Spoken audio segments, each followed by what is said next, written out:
We're long overdue a updated showroom walk around, and we have some utter insane cars in stock at the moment.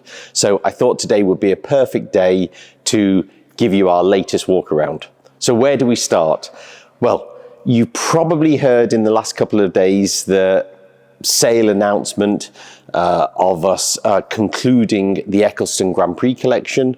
So why not start with some of our great F1 cars, starting with the MP4-8. Now this 1993 McLaren MP4-8 is not just a phenomenal Grand Prix car, but this is the Ayrton Senna Donington winner. A car that he also won in Brazil that very same year. So a double Grand Prix winner. It was Ayrton Senna's most famous race, an utter insane F1 car. Next to it, we've got the Mika Häkkinen 1999 championship winner. This is a car that got 5 pole positions. It's a multiple Grand Prix winner. An MP4-14 was a very dominant car, and I love the West livery, although at the moment it says Mika on the side, and that's because when all of these Formula One manufacturers, when they sell their cars today, they are supposed to deliver them without the tobacco sponsorship. So you won't see West on the side, but you see Mika. Incredible car. This is a new arrival. So this is a Fernando Alonso MP4-22 2007 car. This is his first year at McLaren. These two cars, this is 2 McLaren MP4-22s. Now, that year for McLaren should have been one of their greatest years, and it turned out to be, you could say, a little bit of a disaster. Both drivers narrowly lost out on the Drivers' Championship because it was Lewis Hamilton's first year in Formula One. Fernando Alonso was the reigning F1 world champion. He thought he was going to get #1 driver status. Ron didn't really give him #1 driver status. It was sort of, let's see who's better. And they didn't have team orders through the year, and they both just narrowly missed out to Kimi Räikkönen. I think these particular cars are probably the best looking modern Formula One cars that there has been built to date. All of the aero on them is absolutely insane. And then when you look at this Jenson Button car that was just a couple of years later, which is another Grand Prix winning car, you'll see all of the aero was stripped off the car, and it didn't look nowhere near as radical, as crazy, as dynamic. And both of these cars were real game changers. McLaren absolutely smashed the Constructors' Championship that year, but unfortunately, after the season had concluded, they had the Ferrari Gate scandal, and McLaren were stripped of the their constructors' points, but otherwise they won the championship by a million miles, and these are the 2 dominating cars through the season. You'll see Fernando's car with #1 on it, and Lewis's car with #2. This is the car that Lewis won his first 2 Grand Prix in. He got his first 2 pole positions in it, Canada and the US. This is the car that Fernando won twice in 2007. He had something like another 5 podium finishes.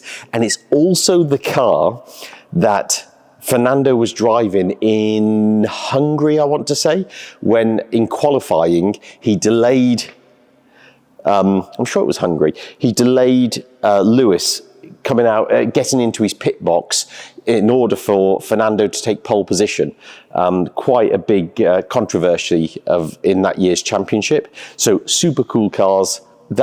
I love our F1 cars. You've seen some of the other ones before, the Williams, the 15C, the 17, the Niki Lauda 6-time Grand Prix winner. But some of these other ones are new arrivals into the showroom, and wanted to share them with you. Valkyrie Spider. We have now sold 6 Aston Martin Valkyries. So even Aston Martin themselves, the guy who heads up their Valkyrie department, called me up recently to tell me about the new service schedule that they've just announced on these cars. And Aston Martin said, as you seem to be Mr. Valkyrie and you're selling more Valkyries than anybody else, we thought you should know first. This is the first Spider we've ever had. Super rare car, building something like circa 85 cars. That's all that was ever going to be built. This is a brand new car. As it was built in 2024, it's the 24 cars that are homologated in order to be able to go into America under show and display. So that's a car that we see potentially will probably end up in North America. These cars to me are underpriced or undervalued. When they were first launched, Aston Martin definitely made a mistake. The servicing cost was way too much money. It was insane. The first year service was 80,000 euros. The third year service was something like 250,000 pounds. And as soon as owners started to discover this, they decided to jump ship and was like, oh my God, we need to sell our Valkyrie because I'm not going to drive it that much and it's going to cost me an insane amount of money to own. However, Aston Martin, to their credit, unlike Bugatti, who everyone has complained to Bugatti about their running costs, and Bugatti have never really done anything about it, Aston Martin, to their credit, have absolutely come up with a game changer. So now you can buy a 5-year service package, do 2,000 kilometers a year in your car, which nobody's really going to do anymore, for 5 years, including 2 years extra manufacturer's warranty. So you get 5 years warranty on your car. It's in the region of £180,000. Now, £180,000 sounds like a lot of money, but if you split that, if you divide that into 5, plus you get 2 years extra manufacturer's warranty, I think that is very low price running costs for a car of this nature. And the technology that's in this car, comparing it to, I shouldn't really say this, but say like this Pagani Utopia that we've just sold. Beautiful car, it's Italian craftsmanship at its best. It's the car where art meets automobile. Great looking thing, but the technology that's in this car, the technology that's in this car, they're absolutely light years away. This is an absolute car of its generation, car of its time.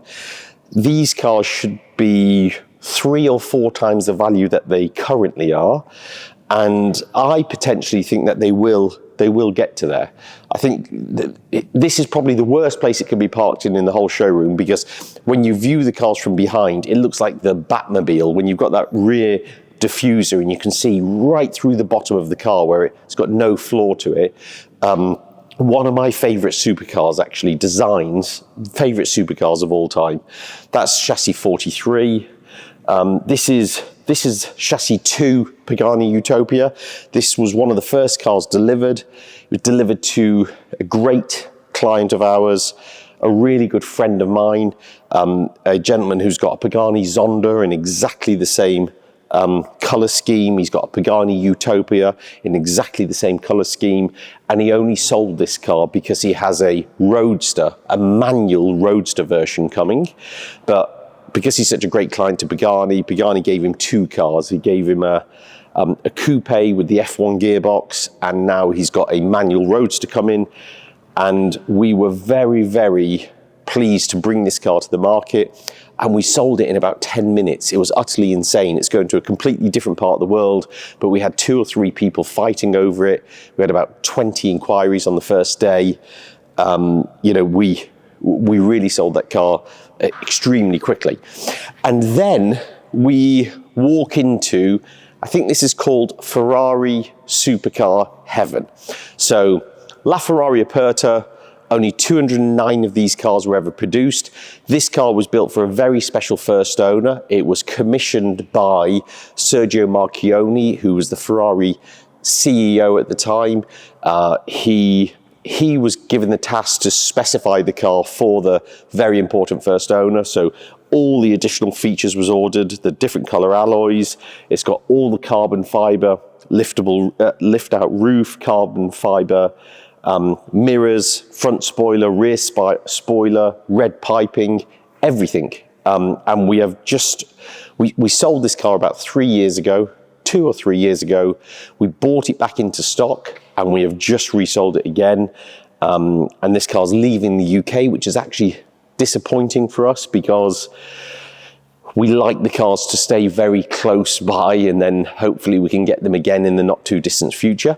But then, okay, LaFerrari Aperta special. But what about this? 288 GTO, 288 GTO, 288 GTO, 288 GTO Evoluziones, 288 GTO Evoluziones. Let's stop here at this point. They made 5 288 GTO Evoluziones, 5 cars. One of them went to Brunei new, one of them went to a museum new. So there's 3 cars in circulation. We're in Ashby-de-la-Zouch in Leicestershire, very proud little market town. 2 of these babies are here. Evo. I am so excited growing up as a kid to think that I'd just sit in these cars one day and one day hopefully be able to sell one of them. To actually have 2 of them in stock is utter insane. F40, that's my own personal F40 actually, so that one I will never sell, unless if I do sell it, then you know business has gone to pot and I'm skint because I've got to sell my F40. That was delivered new to Sterling Moss. Another F40 that's just arrived into stock.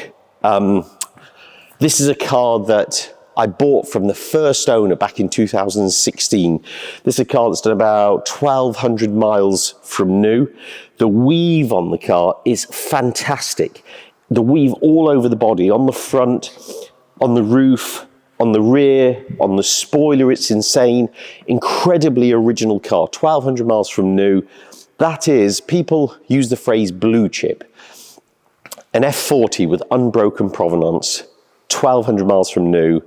It's technically now 3 owners. We bought it off the first owner. We sold it to the second owner. He kept it a year or 2. And then we sold it to the third owner. He's kept it about 3 years, maybe 4 years. We sold it through COVID and we've just bought it back into stock. That is an insane car. And if we are left with that car in stock in a year's time, 2 years' time, 3 years' time, or 5 years' time, I'll be over the moon because I guarantee it's only going one way. Ferrari F50, great car that we've just sold, super original. We sold the car, and then as part of the sale, we sold it to one of our favorite clients. And I use that phrase too much because it seems to be all of our clients are our favorite clients. But this guy really is a special guy. I think he owns the title of being the nicest man on the planet. And for that reason, the whole team go over and beyond to just make sure that everything is perfect for him. That's what we want to do. And this car was extremely well serviced from new. It's done virtually no miles. And I thought what we have to do for him is send it to the great Bonini, our favorite Ferrari service specialist in the whole world. Working with them is a bit like commissioning a painting off of Leonardo da Vinci or Pablo Picasso in period. They are absolute artists. What they don't know about a Ferrari is not worth knowing. They are the best mechanical service specialists on the whole planet. Renato and Carlo, father and son, incredible guys. And we gave this car to them and said, look, just make sure it's perfect for our favorite client. Their invoice reflected such. I've sold one of my kidneys, and the other kidney I think I've taken a mortgage out on to pay the invoice, but it was worth it because now the car is unbelievable. What else should we look at? So Singer Targa, Porsche Singer Targa. Singers are cars that when they first came out, I was a little bit skeptical of. I thought, I don't quite get it. It seems like a hell of a lot of money for not period correct car. However, when you drive one of these cars and it is what it says on the tin. It was a reimagined 911. It's if you were building this car today, what upgrades would you do to it? Better brakes, better suspension, more powerful engine. The build quality on this car is absolutely phenomenal. This particular model is known as Sheffield because the one and only owner is a gentleman that's from Sheffield, really nice guy. He's come from a really good home. He's done about 6,000 miles in it, had a lot of fun, and now decided to move on. That's a car that we've got for sale, £995,000. Should go to somebody, what a car to use this summer. F12 TDF. We have just bought this car into stock. We're asking 795,000, done about 5,000 miles, great specification, huge spec actually. People ask me all the time, F12 TDF, 599 GTO, 812 Competizione, what's the best one? I actually love all three. However, I would rank the 812 Competizione as probably my least favourite. I think they're too powerful. I don't think they're aesthetically, beauty's in the eye of the beholder. So, you know, some people like blondes, some people like brunettes. I personally like both. But for me, an F12 TDF, I think is a best looking car of the three of them. I love the rear quarter actually, where you see the vents into the rear quarter, the inspiration from the 250 GTO. That's a car that I think priced at £795,000, especially when you consider what some contemporary V8 mid-engined limited edition Ferrari sports cars are selling for. A V12 front engine, that is a man's car. That is, I love those cars. Speaking of cars that we love, great cars, great engineered cars, Carrera GT. This car's just arrived into stock. Factory black, one of the last cars ever produced. I think it was car number 1176. Because it's been one of the last cars ever built. On the Carrera GTs, the very last few could have the carbon fiber cockpit option. So the steering wheel's got carbon fiber, the gear knob's got carbon fiber, compared to the earlier cars that had the wooden gear knob. This has done just over 4,000 miles from new. Phenomenal service history, great maintenance history, delivered new to the UK, always been serviced by Porsche Centre Reading. This is a car that we're asking £1,650,000 for. We've had a lot of interest. We launched it for sale about a week ago. Bit disappointed in our sales manager that he hasn't even sold it yet, because I've seen how many inquiries have came in on this car, and this car should have found a new home by now, even though we've only had it for sale for a week. It's just such a great car. We should touch on this 288 GTO. So that GTO is a car that is one of my own personal cars. That was the factory prototype. This is a car that's done about 25,000 kilometers. Really good car that spent most of its life in Japan. This car was a car that was delivered new to a Formula One driver of the period, which is quite unusual for 288 GTOs. It was then sold to another gentleman who owned another Formula One racing team, and it's only done 9,000 kilometers from new. I was up very late last night talking to a friend of mine in North America, and I am quietly confident I think he's going to buy the car. We've recommended it to him. We think he should buy it. We've only just bought the car into stock. We actually bought this car and that F40 from the same owner. We sold him both cars a few years ago. He's done particularly well with both cars, and he's made quite a lot of profit and decided to sell them back to us. So this is a car that I think will find a new home soon, and hopefully the home that we've spoken about. Okay, so let's go over to the other side. Now, it'll be, for me, very exciting once we move into our new showroom, because here in this building that we're in at the moment, we've got 9,000 square feet. In our new showroom that's being built in the Cotswolds, in total, we're going to have 60,000 square feet of showroom space. And then these cars will be set out in the way that they deserve to be set out. They'll be set out like museum pieces. You'll be able to wander around the Carrera GT and look at it from every angle and not feel squashed up, and that's how it should be. Formula One cars, I mean, look how historically important all of these cars are, and they're all just bunched up together. They deserve to be further apart. So I'm really excited about that with our new showroom. We have just had a Lamborghini Miura come into stock. It's not in the showroom, it's in the detailing side. Maybe we can have a sneak through there in a moment and have a look. That is a phenomenal P400. I'm not talking about this car, I'm talking about another one that's just arrived into stock.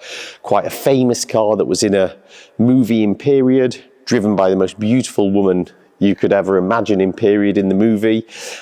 Great color, a fully restored by the best Lamborghini Miura restorers on the planet, Cremonini, Top Motors done the engine, fantastic companies to work with on a Lamborghini Miura. We managed that restoration for the then owner, and we've just purchased the car into stock, and we're going to be launching it for sale in the next few weeks. However, I know you're all thinking, stop talking about the Miura. I'm not interested in the Miura. What is that that's behind you?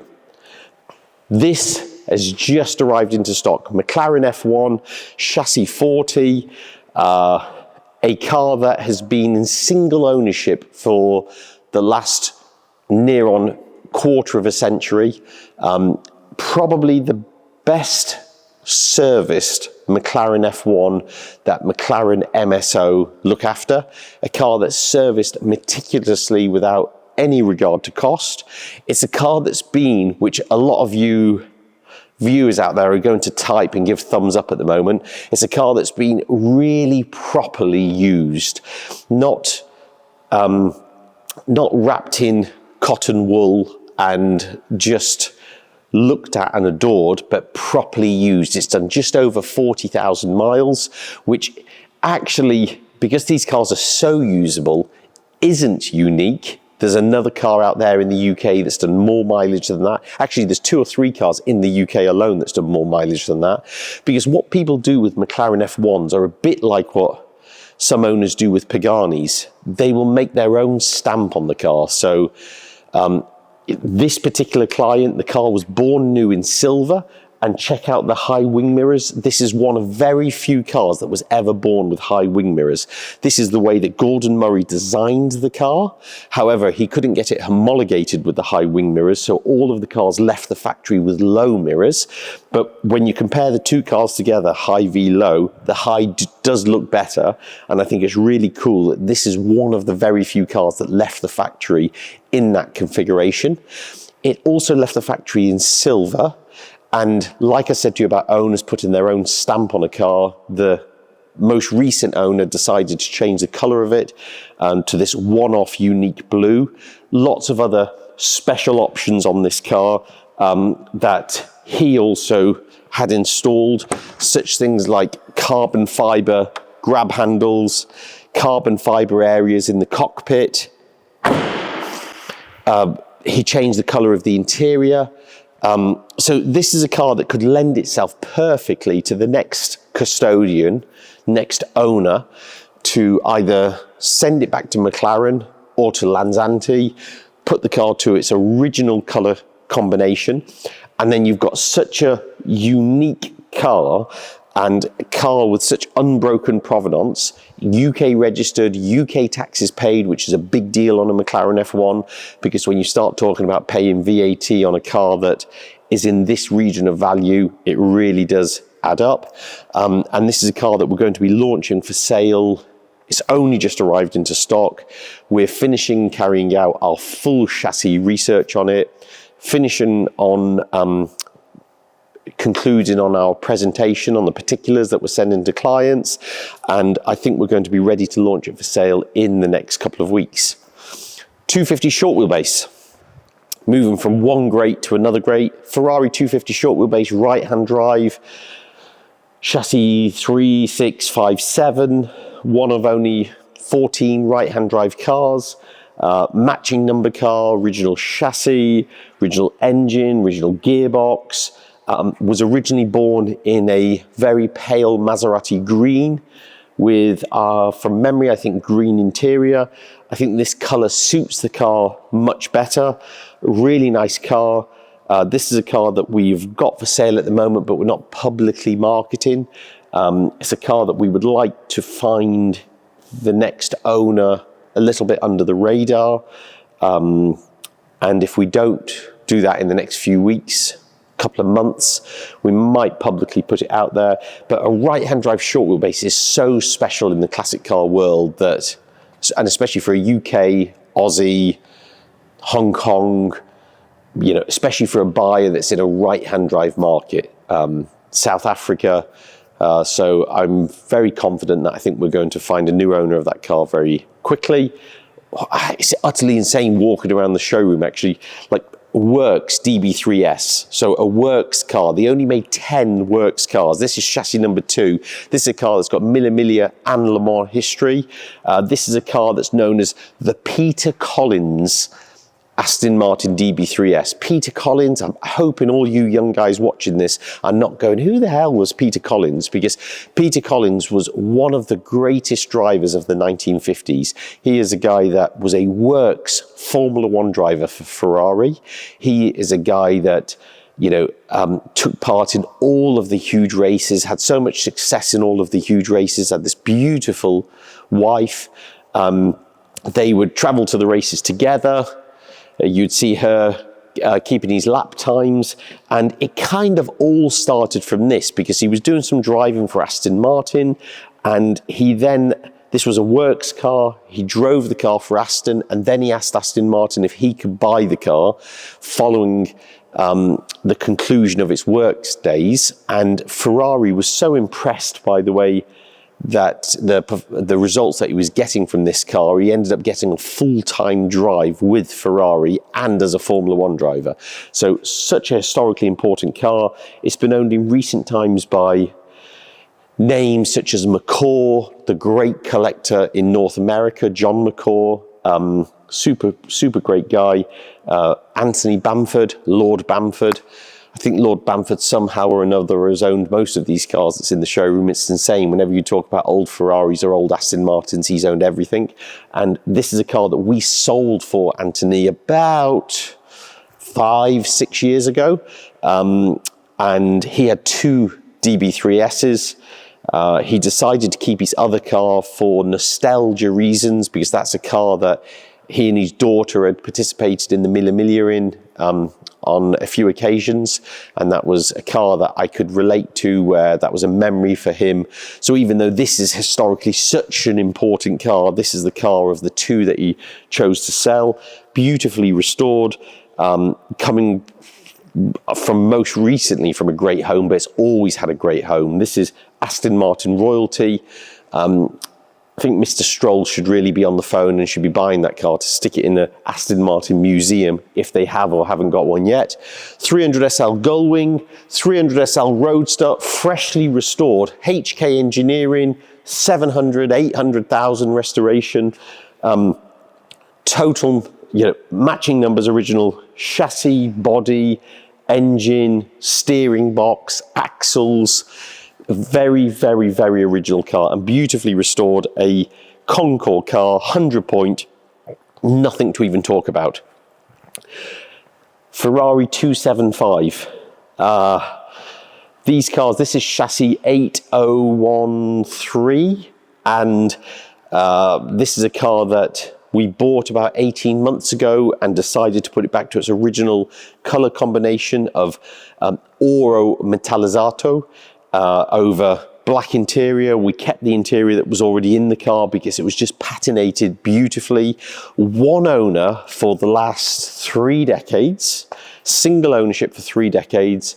One of very few cars that was ever delivered in this super attractive, very period color. And we also, whilst we was doing the color change, we removed all of the mechanical parts.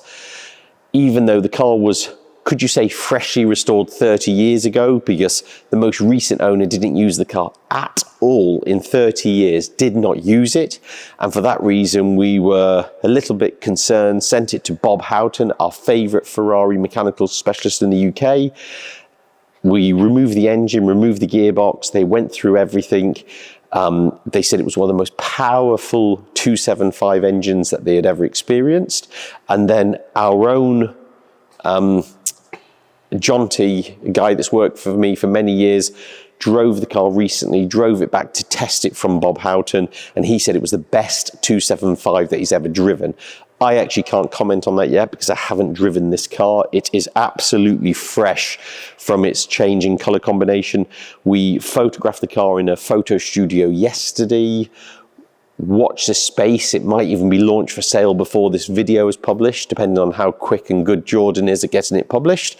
But it's a really, really, really good car. Ferrari Classic A certified, alloy body, single owner for over 3 decades, super rare original color combination.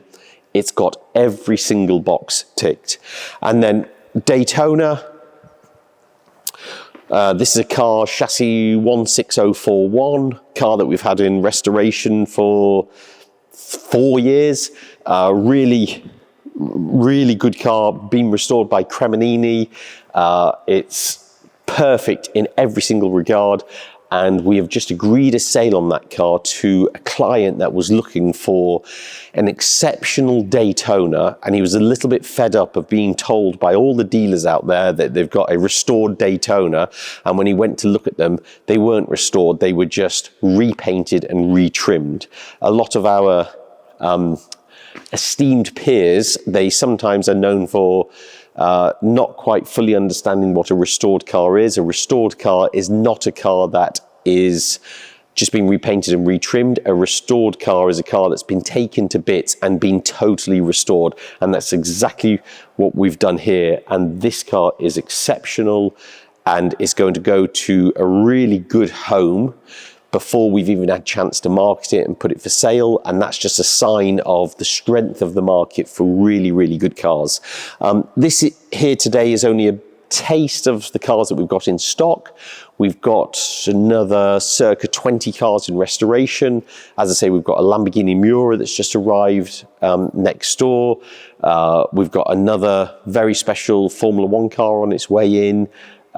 We've got just a stupid, insane amount of stock at the moment. So I really hope you enjoyed the showroom walk around. It's been a while. It stimulates me walking around here. I do it on my own of an evening time, sometimes with a bottle of Corona, and I just stop and look at each car and think about all of their chassis histories and think about the life and times that the cars have seen, the places they've been, the people they've seen, and it's very exciting. I've got the best job in the world, and it happens to be my hobby and my profession. So I hope you enjoyed it, and I love sharing it all with you all.